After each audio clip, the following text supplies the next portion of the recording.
ফজরের পরে সালাম ফিরিয়ে কারোর সঙ্গে কথা না বলে এই দোয়াটি 100 বার পড়েন, দুনিয়া আপনার পায়ের নিচে মাথা নত করতে বাধ্য হবে ইনশাআল্লাহ। আল্লাহ রাজত্ব দান করে দিবেন। আপনার অভাব অনটন, দুশ্চিন্তা, অসুস্থতা, পেরেশানি, সন্তান কথা শুনছে না, কোনো কিছুতে উন্নতি নাই, বিদেশে গিয়ে আটকা পড়েছেন, দেশে আসতে পারছেন না, আল্লাহ সব দোয়া আপনার কবুল করে নেবে যদি আপনি করতে পারেন। আল্লাহর উপর ভক্তি ভরসা রেখে আপনি আমল করুন না, আল্লাহ তাআলা অবশ্যই রিজিক খুলে দিবেন।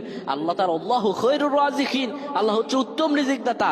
আল্লাহ আপনার তো অবশ্যই কবুল করবেন। আল্লাহ বলেছেন উদউনি আস্তাজিব লাকুম, আমার কাছে চাও আমি দিয়ে দিব।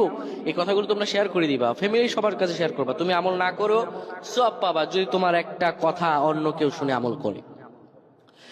আমার প্রায় ভাইরা, ফজর নামাজের পরে নবীজি কখনো এই আমলটা ছেড়ে দিতেন না। কেউ যদি ফজর নামাজের পরে পরে সুবহানাল্লাহি ওয়া বিহামদিহি সুবহানাল্লাহিল আযীম 100 বার যদি কেউ পড়তে পারে, কারো সঙ্গে কথা না বলে 100 বার পড়ার কারণে আমার আল্লাহ রব্বুল আলামিন তাকে রিজিকে বরকত দিবেন, তার হায়াতে বরকত দিবেন, তার মন শান্তিতে বরকত দিবেন। আল্লাহ রব্বুল আলামিন তাকে এত পরিমাণে দয়া করবেন ওই ব্যক্তি কোনোদিনও কল্পনা করতে পারে না। সুবহানাল্লাহ।